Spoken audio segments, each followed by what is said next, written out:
Let us pray.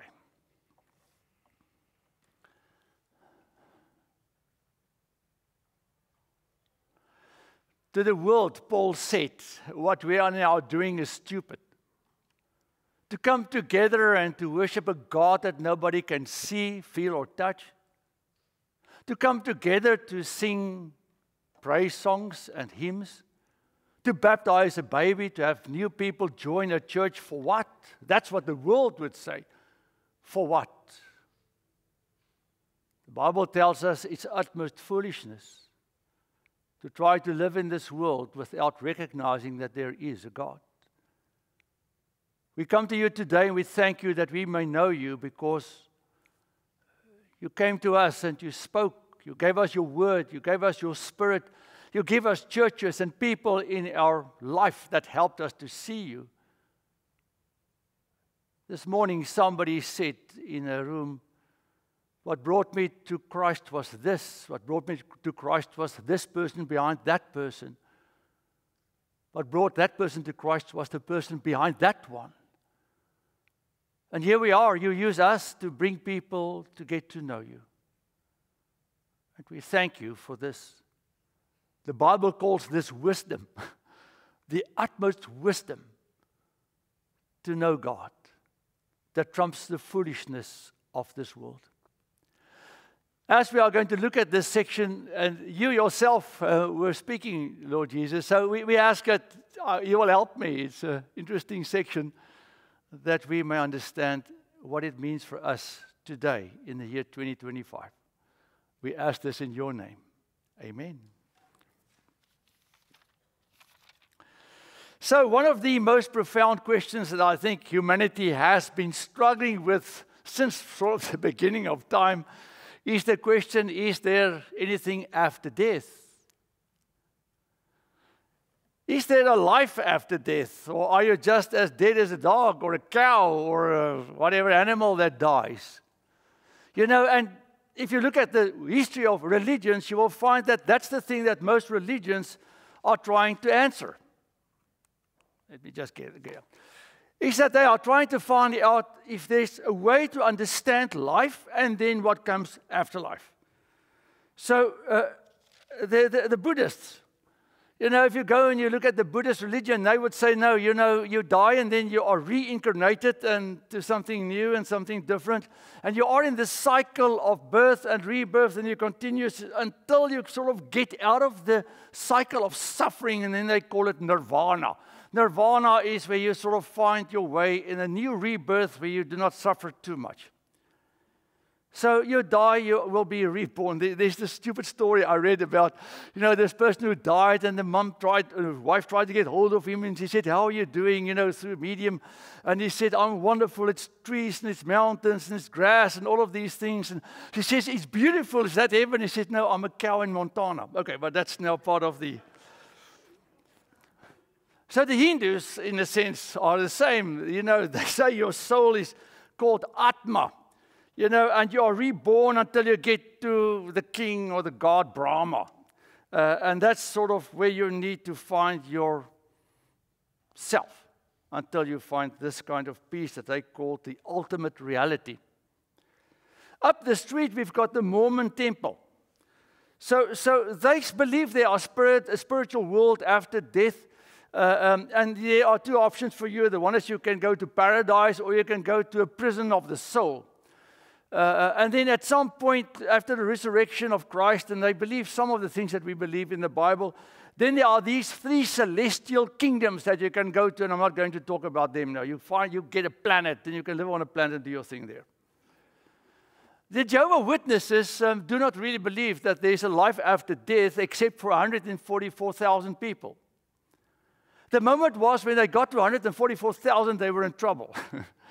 Because what about the 144,001 guy that now also became a Jehovah's Witness? They said, okay, no, that's fine. So you can still sort of find your way into this heaven place by associating yourself with someone that was part of the first 144,000. So they try to sort of escape this whole problem that they have. As Christians, we believe that there's a heaven. And this reminds me of the Sunday school teacher that asked the class and said, so, okay, all of us are here because we want to go to heaven. Yeah, they said. She said, so if you sell everything, will you be able to go to heaven? No. If you every day work at the church and you clean everything and you clean your room and you're a good, best kid, will you go to heaven? They said, no. He said, what do you need to go to heaven? And one little boy said, you need to die.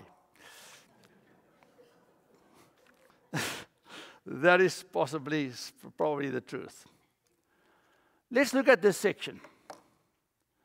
Some Sadducees who say there is no resurrection came to him and asked him a question, saying, Teacher, Moses wrote for us that if a man's brother dies, leaving a wife but no child, the man should marry the widow, raise up children for his brother. There were 7 brothers. The first married, and when he died, left no children. The second married the widow and died, having no children. And the third likewise continued. In the resurrection, whose wife will she be? For the 7 had married her. Jesus said to them, is not this the reason you are wrong, that you know neither the Scriptures nor the power of God? For when they rise from the dead, they neither marry nor are given in marriage, but are like angels in heaven. And as for the dead being raised, have you not read in the book of Moses, in the story about the bush, how God said to him, I am the God of Abram, I am the God of Israel, and the God of Jacob. He is God, not of the dead, but of the living. You are quite wrong. This is the word of our Lord. So we are introduced to the Sadducees. Now, if you've read the Gospels, you will find there are always these 2 groups that we are hearing about. You hear about the Sadducees, and you hear about the Pharisees. Now, the Pharisees and the Sadducees are both groups that really studied the Scriptures. What made the Sadducees different was the following, that they only believed in the written books or Scriptures that were available. There were 2 things. You had already written manuscripts of what happened in the Old Testament times, and then you had all the oral. That's now how people told and retold the stories. You had the oral evidence of things that happened. They said, we are only believing in what's written in the Scripture. Now, a lot of the other oral traditions eventually found its way into Scripture, but that's okay for now. They also said we only believe in the first 5 books of the Bible, not in the other things that you would find, the prophets and all the other things, only the first 5 books of the Bible, and that I do not want to go too much into this. What made the Sadducees very interesting is that they were extremely rich. They were extremely prosperous. Most of the priests belonged to the Sadducee group. Even the high priest normally was a Sadducee. They did not believe that there was a life after death because they were the first proponents of the prosperity gospel. You've heard these guys sometimes say, if you believe in God, God will bless you. If you want a Ferrari, you go to the store, you put your hand on that red Ferrari and say, God, I claim this to be mine. That's the prosperity gospel. That's what the Sadducees were in a way like. They were rich. They would dress themselves like rich people would separate themselves from the normal people and said, we are like this because God blesses us. Because we are good people. And if you are good, you've got a good God that will provide for you what you want. And that's what life is all about. It's about the here and the now. There's no problem being rich. There's no problem. The Bible has no issue with you being rich. The problem is if you say, I am rich because I'm so great, because I deserve it, because I impressed God so much that He bestowed all of these riches upon me. So they did not believe that there is a resurrection or a life then after death. The problem is that if you live like this, and you find it today that most people live a little bit like this, and it's only about the here and the now, then you sort of run out of options real soon, isn't it? To explain your life, to explain your purpose. Because what do you do if you have all the things that are important to you? What do you do then next to find your purpose or your goal in life? If you think I should have a house, you've got a house and a car, you've got a family. What else is there? Maybe that's the reason why so many people are so depressed in this country of ours. Because this country makes it possible for most people to have all the things that they need, and then you run out of options to find your purpose or then your goal. the why of life, because if it's only about here and now, you suddenly discover, but the life on this side where we are now is not that graceful to you.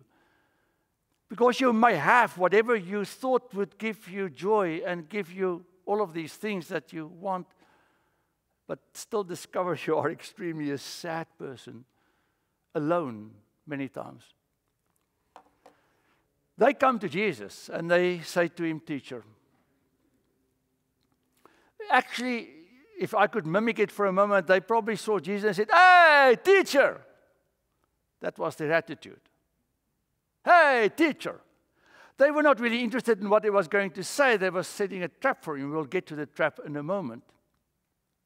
But let's look at the fact that they called him teacher. And I thought to myself, isn't this the saddest thing that you can see ever?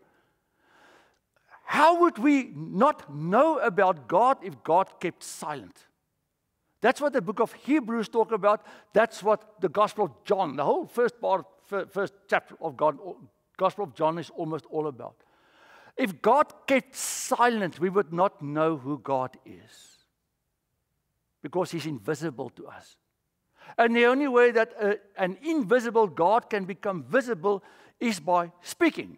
And in the Old Testament, the book of Hebrews say, he came to us through Moses and the prophets and the priests. In many different ways, God came and he spoke. He said, "This is who I am, and I want to teach you who I am, that you may know who you are and why you are." The most existential question that we have on this world is, why am I? Why? That's why when anything happens with you that you don't like, you say, "Why is it happening to me, God?" Because it's about my why. So God wants to teach. He's the ultimate teacher. What does he want to teach us? He wants to teach us about himself, because without him, there's this huge cavity in your life, this huge hole of emptiness. And therefore, the book of Hebrews tells us, and when God was done using priests and prophets and all of these folks, he sent his son to be the teacher to teach us about the kingdom of God. And here the people stand, they say, "Hey, teacher!" And there in front of him stands the one that represents God himself and his kingdom. And they missed it. They missed him. They missed him. They completely missed him. And I'll explain that in a moment why. The trap. So they come with this whole marriage thing. Now, this is the levirate marriage that you will find in Deuteronomy chapter 25. And the reason why the brother had to marry his brother's wife if the brother died and she didn't have children was to give her a place in community, because women had almost no value. So their value lied within being married, having children, and then have a husband that protects her and her children. And without having a child, especially a male child, then the legacy of that family can end. So in the beginning of time, in the beginning of all of these story of Israel, God said, you need to take care of your brother's wife if she doesn't have children. That's just the story. But they came with this thing. 7 brothers, all died. There's this one widow, she never had a child. Who's going to be her spouse in heaven? Now, the reason why they asked him this question was because of 2 things. They actually wanted to show Jesus that they don't think that he knows what he's talking about when he teaches them stuff. The second thing, they want to tell him how absurd this whole afterlife thing can be, because who's now going to be the husband of this woman? Is she going to be married to 7 different guys in heaven? That can be problematic. Look at that poor guy on my picture. Then the Lord comes and he says, you are wrong. Twice. You are dead wrong. That's the sad thing, eh? That they stood in front of the Son of God and they missed him. Why did they miss him? They missed him because they did not know the scriptures, even they thought they knew the scriptures. What was the problem with them being the experts of the scriptures and missing this whole story? It is because they start to read their own story into God's story. Let me explain. I can take this book and I can almost prove anything.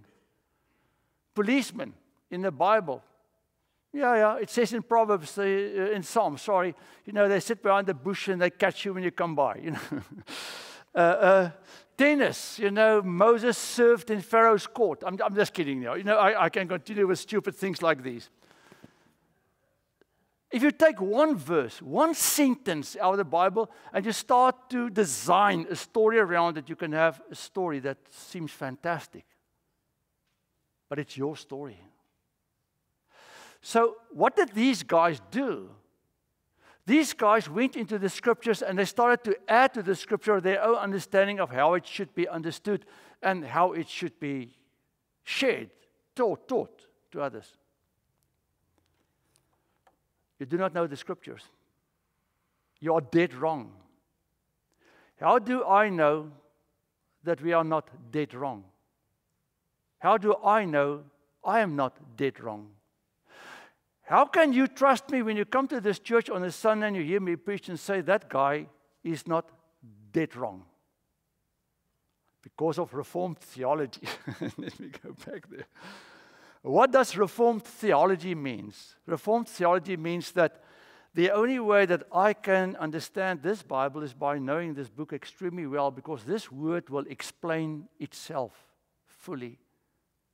If you are honest with this book, you and I will come to the same answer.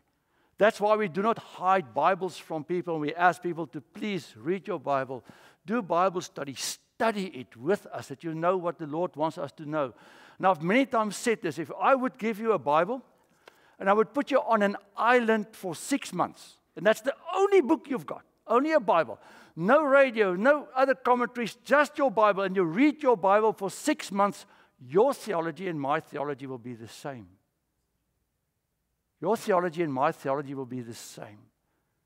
And I've met people from Russia, I've met people from Korea, I've met people in Europe, in Africa, and there are no connection with our churches. They are just Reformed people. And what does the word Reform mean? It means we come from a tradition where we value the Word of God. Ultimately, this is God's Word to us done. I don't add, I don't redact. I accept this as God's Word to me. Our theology is the same. Our understanding of salvation is the same. Our understanding of the angels are the same, because if you read this, you'll find the same answer. These guys, they limited what God wanted to say by adding what they wanted to have. Then the Lord comes and He says, and you do not know the power of God. That made God small.